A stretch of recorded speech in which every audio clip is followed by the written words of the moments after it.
Even if we will abide in Jesus Christ, we will be fruit bearers. If we don't, we will not be. Amen. I like to drink tea. How about you? Well, there's two different types of tea drinkers. Amen. There's different types that like to take their tea, and I enjoy a cup of tea. Amen. And so I like to take my tea bag, and I just put my tea bag in there and hang it down over the top of that hot water. And I usually put me a little sweetener in there of some sort, a sweet and low or whatever, and I'll sit there and I'll drink that tea. But I don't play so much with the tea bag. Amen. If you let it alone, it does what it's supposed to do. It's not long until that water becomes colored, because that's what tea does to the water. Amen. The tea bag does what it's supposed to do when it's put into the hot water. Some people, though, they're dippers. They like to take that tea bag and they'll dip it in that water a couple of times, and they'll look to see if it's changing colors yet. Then they'll put the tea bag back in and they'll dip it a couple of more times, and then they'll see if it's still changing colors. I guess they want to get it at a certain level or something. They don't want to get too strong. So they wrap the string around their spoon and they begin to jerk it back and forth like this and up and down like this. Amen. They're struggling at trying to make that water turn brown.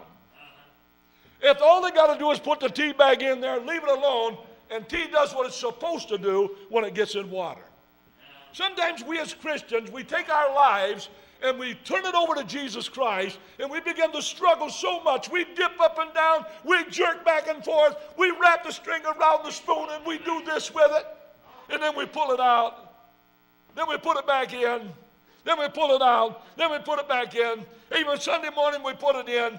Even Sunday after church we take it out. Wednesday night we put it back in. And we're wondering why our tea is not getting any stronger. We got to leave it alone. When we begin to leave it alone, leave it attached to the vine.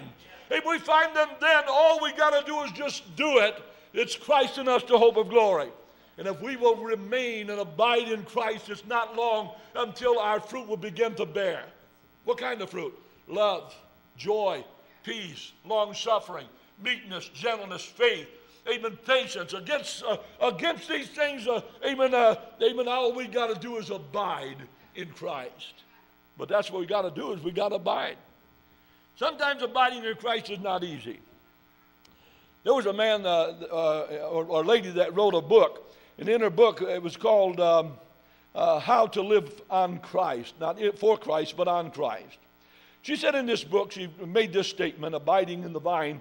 She made this statement: how does the branch bear fruit? Question mark. Not by incessant effort for sunshine and air, and not by struggles or wrestling or working. It simply abides in the vine, in silent and undisturbed union, and blossoms and fruit appears as a spontaneous growth of abiding in the vine.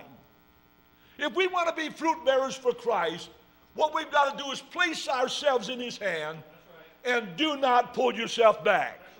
Allow God to begin to do a work in you that He wants to do.